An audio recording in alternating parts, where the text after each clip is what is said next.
Hey guys, what's welcome up? back to the YouTube channel. Hey guys, what's up? You're welcome back to my channel. Today we're going to be doing something a little bit different. Kidnapped, blessing, and Today I'm going to be doing something a little bit different. I'm here with Helsley Fonani, like I said. He's a very interesting writer, and I'm going to be reviewing his book that I read some time ago. So I'm going to be taking you guys with me. The famous sense-passing book, The Case Files of Abert Acha by Helsley Fonani. How do they pronounce your name? Say it again. Pronounce your name. Helsley Fonani. The book is a 5 or 6 case stories. 1, 2, 3, 4, 5, 6, 7 case story. I'm going to give you my best story from this book. First of all, my best story from this book is going to be the story of the girl that was supposed to be possessed. That's a favorite story. That's my favorite story. I don't know why. It's probably because I love horror and mystery. Okay. You get. So when it got towards the end and I realized that it wasn't really that much of a mystery, I was disappointed, I swear. So why is that your favorite story? I love how it made me feel when I was reading the mystery part. This is why I ask is because a lot of people are like, oh no, that was the easiest story to figure out. To me, if the story had changed towards the end, you understand, it would have been a very good movie, a very good mystery movie or horror film. Wait, I'm confused. That's your favorite story because everything you're telling me right is what other people have told me, but to them that made the story not their favorite story, if anything. No, after everything, I still love the other stories, but what I felt reading the first story is something that I kept going and coming back to. Okay.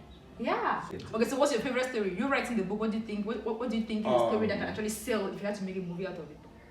Okay, so there's something I learned from writing this one and the second volume, right? Like, as the author, my favorite story is hardly ever the favorite story. So a lot of people have other stories that they like, which personally I thought, oh, okay.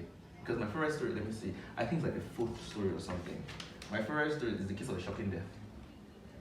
The shocking death. Oh, that was interesting. The one where there was a electric something in the bathroom. Yeah, where a guy got struck by. You guys were like, oh, that was that was interesting. I liked it, but a lot of people have because people always give me feedback, and a lot of times they don't say that's my favorite story. They pick a lot of other stories. I'm like, what about this one? I'm like, yeah, it's nice, but not my favorite. That particular story actually had a lot of suspense to it, and it makes it really good for a movie too. And I'll be honest, that particular story, I couldn't really tell who did it, of which from the very beginning it was in front of everybody's faces. You get it? Yeah.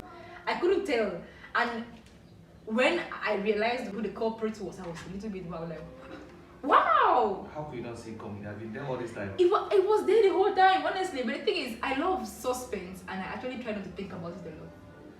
Okay, I mean, even this is the thing about detective stories, right? Like when we try to write mystery, you want the people who think about it, you want to mislead the people who think about it a lot. So you see someone who is overthinking and like, yeah, don't worry, I'll give you a perfect red herring. You will suspect this person, and then if you don't suspect this person, will ensure that you suspect this other person. Yes. So the person that you don't suspect is probably going to be the one that makes sense. So my love of detective movies actually makes sense. Yes. So how long did it take you to write all of this? This one. I started writing it in January 2017, and then I published it like September 2018. But I took a break. I took a few months off because I was working on this. Then someone came to me with a different project, a paid project, and since at the time I wasn't making money from it, I was like, you know what? You can wait. Let me go make some money. Then I'll come back. Makes sense. A guy's was an 8. Out of all the stories here, is there any of them that's actually kind of like, is there any life event that inspired any of the stories? Any real life event, yeah, in your life actually. Okay. Even not in your life, maybe any real life event, something I actually experienced or heard from somebody, maybe a friend. Okay, so this is the thing, right? To what extent do we consider it inspiration? Because like regular things happen every day, right? If I can ask a question, do you when you're reading a book, when you're watching a movie, do you sometimes see, oh, this thing kind of happened to me sometimes? Yeah, relatable stuff like that. Yes. Yeah. Okay, good. So it's the relatable stuff, exactly. So stuff that I relate to, I draw motivation from there.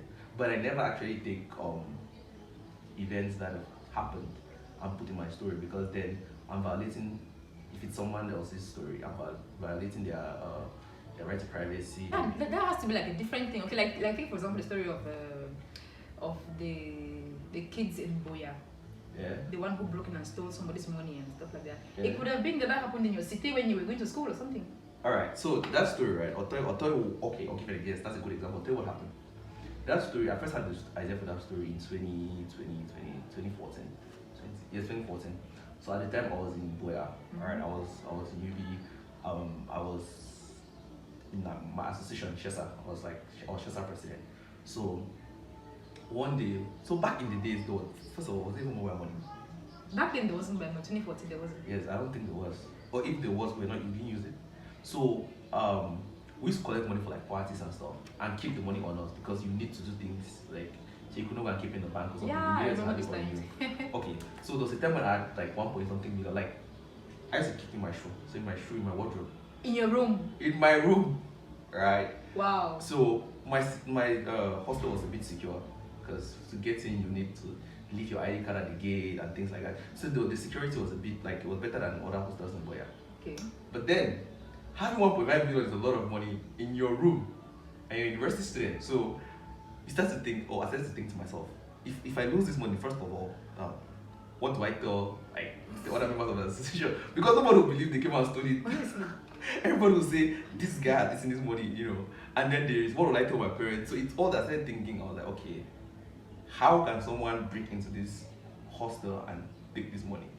And I realized the only person not the only person, but the most likely person who could do it was my girlfriend. Because since they knew her, the security guys knew her. They always let her in. Yes, they let her in without an ID card, right? So she didn't have to. Oh, so she wouldn't have to register herself in. So she could come in like that, and then she always had access to my room. Okay, So she could actually come to my room and take that money, and I'll never know. So I was like, you see, inspiration. Yes. So it's things like that. Like, this is the person who could do it. So that's where the idea came from. Which story don't you like? Which story don't you find interesting? Because it keeps saying, oh, this story is a very interesting one. This story is a very interesting one. I'm not gonna say the story I don't like. I'm gonna say my least favorite story. Okay. It's going to be the story of the drill thief. Mm-hmm. This story, guys, is not as a bad story. Yeah. Now, the reason why I did not really like this story is because it was too cliche. Okay. It was cliche. Like when I was reading the story, and then I realized that somebody has to break in. At some point, she realized that there were things missing from her house, and then the person doing it was actually sneaking through her window. Was sneaking through. Okay. So this is the thing, right? Again, why? Where's the inspiration? And the person was a tenant too. Yes, her neighbor. That's not cliche. Like it actually sounds like something that American movies must have played and replayed and tried to narrate in different kind of story. Okay, so this is the thing about mystery, right? And he had a monkey. Spoiler alert. But this is the thing about mystery, Bro, right? yeah. When you want to create mystery that you hope your audience can solve, you have to have a fixed environment with a fixed number of people. So a fixed number of suspects. It can't just be anybody in the world, right?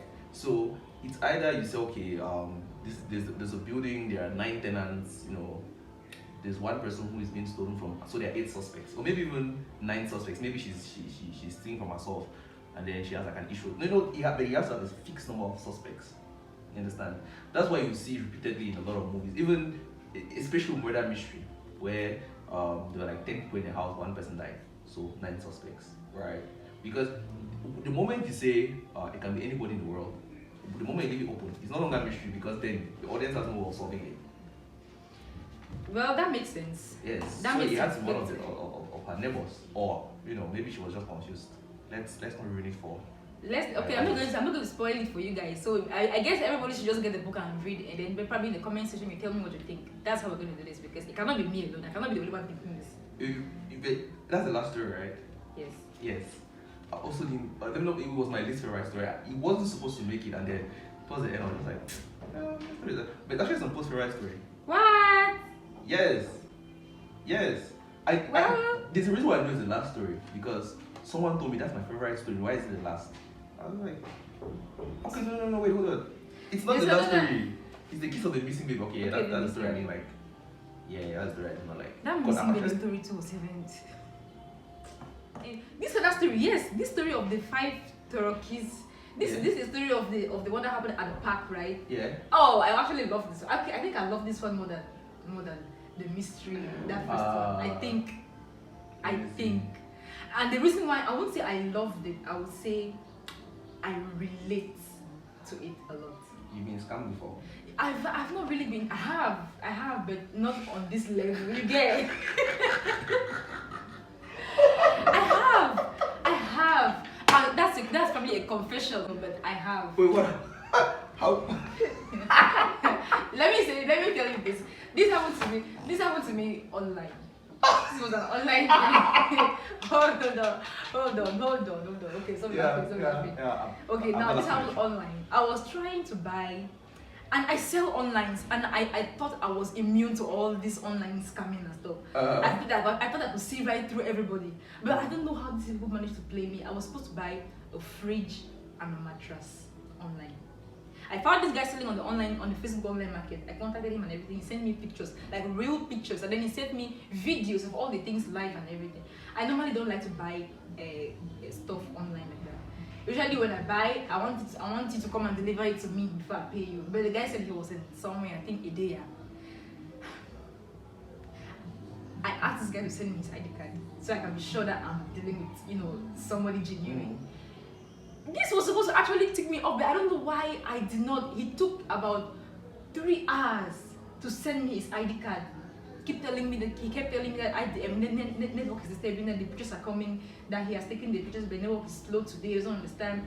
And then at about, we started talking in the afternoon, like 3 o'clock, and then he sent me the ID card in the evening at about 8 p.m. And then it was dark. I could even barely see the name. He told me it's because it's dark and then he doesn't have a good phone. He sent me about 10 of the same picture of the ID card, where he just put it on the table and snapped the front and the back. About 10 to 15 of them, like almost the same pictures. I'm like, I can't see anything. There's a reason why I asked for your ID. I need to see your name. He said, well, there's a name there. And then he actually typed the name out, telling me, this is my name and this is the name on the ID card. This is it. So if you need anything, that's every information you need there. I'm like, okay, no problem. Then early the next morning, I sent him about 9-something thousand for the fridge and the mattress. He told me, okay, this is the driver's number. He's sending from Idea. If you want to the driver, call him through here, and the package will be in the line in about 2 to 3 hours. I'm like, okay, no problem. And after 1 hour 30 minutes, I decided to call the driver. Guess who picked up? Oh. Some girl who said she's in Limbe. Like, oh my god. At that point, I was like, Okay, that error. I tried the number again, the driver's number. A young girl kept picking up saying she's in Limbe, that she doesn't have any driver from Idea, that she's in Limbe, she doesn't know anything about a mattress. I tried calling that guy, he blocked me. Like, his number wasn't going through. I now used that number to call him, it wasn't going through. Okay, It wasn't going through. It's like he just blocked the SIM card, or he broke the SIM card. But wait, how did you send him the money? Through mobile money. And it was that name Like on the ID card, yes. On the ID card. Yes. And it's not traceable. At that point I was so dead. I didn't even think of tracing it or something. Okay, what about the how like when did you guys meet online? Facebook? On Facebook, yeah. So what about the page? It got all his posts that he made got deleted. And the account too got deleted. I could not see his name again. I kept typing his name, I could not see his name again. But he just became untraceable in general. Oh my god, I was so mad.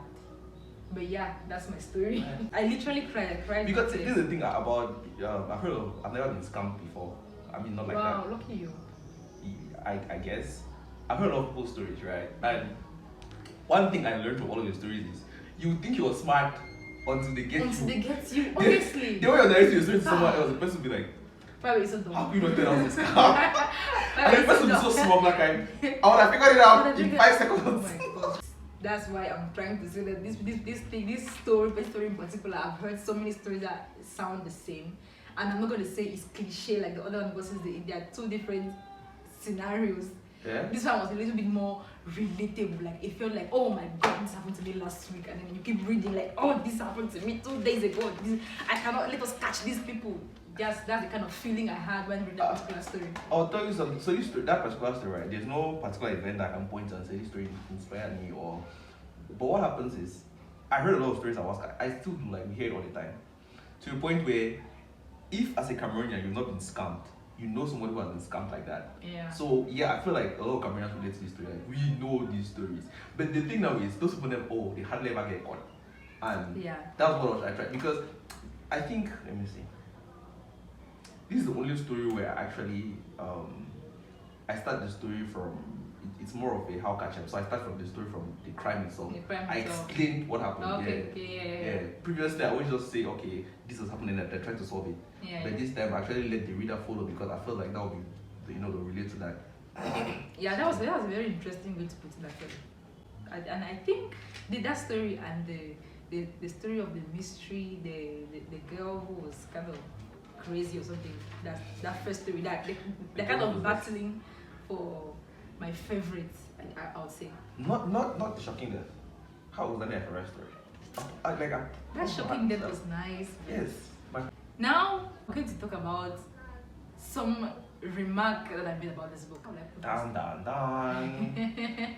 What was the remark? A negative remark, actually. It's a negative remark. Now I feel like the book is narrated in the most simple way, which is good. In the simplest way that any lay person can read and understand. But it's a little bit conflicting because there are a lot of big words for a story that's narrated in a very simple way. There's a lot of big terms. A lot of big words. Yes. The way the story is narrated, the way you narrate the story is something that a child can read. Yeah. But there are a lot of words that a child will be asking, what does this mean? What does this mean? Like, I actually feel like if you want to make the story to be a lot more intellectual, you just put it at that level. We narrate the story in a kind of way that only people who can actually have a certain level of reasoning will understand in general. Then you can put in the big words so people can even search the words you want to say. But when the book is already narrated in a way that's to be simple for everybody, but still has a lot of big terms, it's kind of like conflicting. I don't know. I don't think so. This is the thing, right? I when you say big words, that's what I don't understand. Is it like many syllables or what? When the word is big for you to understand, if you get the context, it may make things easier. But there are times when you use the word and then you want to get the context, but it's still hard. It's like you need to get a dictionary to know what that term means. For example, I studied a lot of them, Okay, this is the thing, right? Yes, search for some of the words. Let me see. I did literature, right? So the closest I came to do was English, and at the secret was I love English. And at the time I was a bit confused. I was like, why? So I spoke with I don't know if you know that process. Anyways, he was a relative of mine, and I spoke with him, and he said, sometimes what happens is people use a lot of big words. Mm-hmm. So you use a lot of words that it makes the reader, it's hard for the reader to follow your story. And since then I was like, okay, I try to, even if you have a broad vocabulary, you don't have to use big words, so there's many syllables. Mm-hmm. Yeah, before I publish, right, I have to talk with like beta readers. And when I'm talking, I always ask them like, how is the diction? Can you follow the story? And unless they told me, look, I understand your story well, even the words that are big, we can understand them in context. Unless they give me that go ahead, I don't publish it because there's no point writing. There are people who do it, even on Facebook. You write like a post and nobody can understand. I'm like, I know people who do that, and to me, it defeats the purpose of communication. You want people to understand, So hearing that there are big words, big words, how? Okay, let's say for example. Okay, listen to this sentence. Let's listen to this statement. Say. They walked in brooding silence as the septuagenarian led them to his wife's apartment. We have to understand that is probably some concierge or a guard. Oh no. Okay, I can see. Now you see. Okay. That one has syllables. Yeah, that one okay. See one with fewer syllables. Albert had been pretty succinct. I don't even know what that means. That's not a word that you will say to anybody and they will easily understand. No, but in context you should understand. Like, wait, it's like it says Albert had been pretty succinct on their first missing person's case, right? And then like he goes on to say he said so he had been clear on, because that's what it means. Like he had actually explained this thing clearly. based on the context, you can't even understand that word, honestly. I'm telling you. I feel like because you're the first one who is telling me this. No, the thing is, I don't know if you can see my face. There's genuine shock here.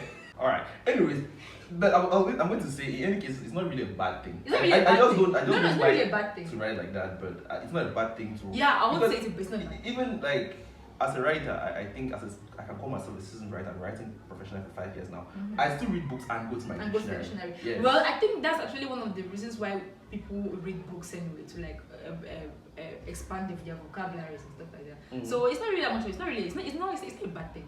So right. don't cry. No, I'm not crying. It's just something to take home and be like, okay. Yeah, just take home. Yeah. My next book, I need to ensure that these words are not there. I don't like hearing this. Actually, I don't like hearing that someone read my book and did not understand something. Okay, guys. As you said, that's the only thing I did not. Yes. I did. That's the only negative remark I have about the book. And also, this one is a personal thing. I would have loved a lot more romance. All right. Why? I've heard a lot of that. I would have loved a lot more romance. Okay. Nah. No. We have a lot of movies for that. What do we even need to read about romance? Thank you. There's a lot of romance books everywhere. Romance books everywhere. What do you need to read about? What do you still need to read about romance? We don't. We need more. You have loved a lot more. A lot more humor. Really? Yes. Now the book. I know why you're saying really, and I can see the rage because no, it's not rage. It's shock. It's shock. I'm surprised because I know there's a certain level of humor there. But that's what I'm saying. It's personal. Sometimes I feel like I overdid it. No, the thing is, I feel like you overdid it, but it was okay. How will I put it? The humor to me, this one is not. It's not general something. To me, I feel like the humor in the book is dry. Like there's a lot of humor. There's enough humor in the book. I'm not saying that. I want something that's a lot more funny. Besides being funny, I just love intelligent humor. Like it's a detective. Yeah, actually, that's why it's dry humor, right? Because he's a detective, so what he will say that's going to be funny, it has to be witty as well, So sometimes you may have to think before you get it. But to me, I feel like it wasn't even witty. That's what I'm trying to say. It wasn't witty. Maybe it wasn't witty enough for you. For me. But what I find is that like a lot of not complaints. People are like, oh my god, Abert is so funny. I was like, he's not supposed to be funny actually. His humor is supposed to be dry, like you said. He's not supposed to be funny. In fact, in the second volume, when are we going to read the second volume? Okay, now we're talking about the second volume, guys. I haven't read it yet. Yes. And I really, really hope it is better than this one because I know the level at which this book kept me. Okay. I just hope I'm not gonna read and be like, I prefer the first volume. Bon, I hope so. Subjective, but I think personally, I think the second one is better. But that's my opinion. And secondly, I actually toned down Albert's humor in the second book. People were complaining. People were not complaining. They were saying he's funny. He's not supposed to be funny. But why are people saying him being funny? Is it a bad thing? No, it's not a bad thing. It's not. The thing is, there's a way I have to portray this character. Understand? Because eventually he's going to end up on the big screen, and you want people to get it right. Like, yes, he's funny, but that should not be the first thing you know about him. Like, there are a lot of other things. So he's witty. I prefer you to say he's witty, and you use the right word. Like, his humor is dry. So he says things that it's like a smart ass kind of joke. You understand? Like that's what I'm trying to go for. And then people are like, oh no, it's just straight up funny. No, there are a lot of other things to Albert that are not do not concern his sense of humor. And you see with the dry sense of humor thing, to me it just looked like he was just trying so hard to be cool and it wasn't even funny. He was trying to be cool. I feel like at this point you're a hater. I'm not hating. He was trying. I'm not hating. He was trying so hard to be cool. No, the thing is, that's what I mean by dry humor. Like, I don't know exactly. Maybe I don't really know the definition of dry humor. Mm-hmm. But to me, dry humor is gonna be something that comes out as funny, but it's not funny. I feel like if you're trying to make a joke continuously, like the way Albert is trying to be funny all the time and I'm not laughing, then you're just trying so hard to be cool and it's not working. Okay, that's your perspective. That's Right. my perspective. Do you watch James? Have you watched or do you follow James Bond movies? James Bond. Not really. Oof. Okay, because he's not. I don't think anyone's going to say James Bond is funny, right? But he's witty. Like he has this one-liners in his movies. He always says things that, especially because he's Let me think of one. Anyways, he liked wordplay, right? So he's always like using bonds and stuff, right?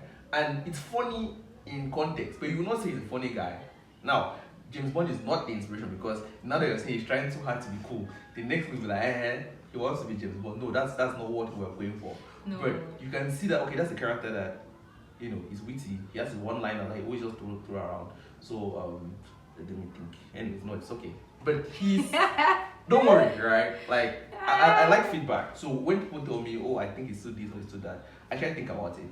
But at the end of the day, this is where I want my character to be. Mm-hmm. And, maybe I'll change some things about Albert to suit, what you like. Provided it's also what I like. What you like, of course. Otherwise, I'll just tell you, I listen to you. Solo. But yeah, Albert is who he is. Oh, okay. This was funny. We should do this more often. Right. Yes. Okay, guys, we've come to the end of this video. I hope you guys enjoyed it as much as we did. But if you haven't laid your hands on this book, you should.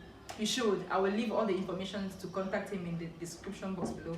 And I've read it. I love it, and I hope you love it too. And we're signing out. Bye bye. Peace out.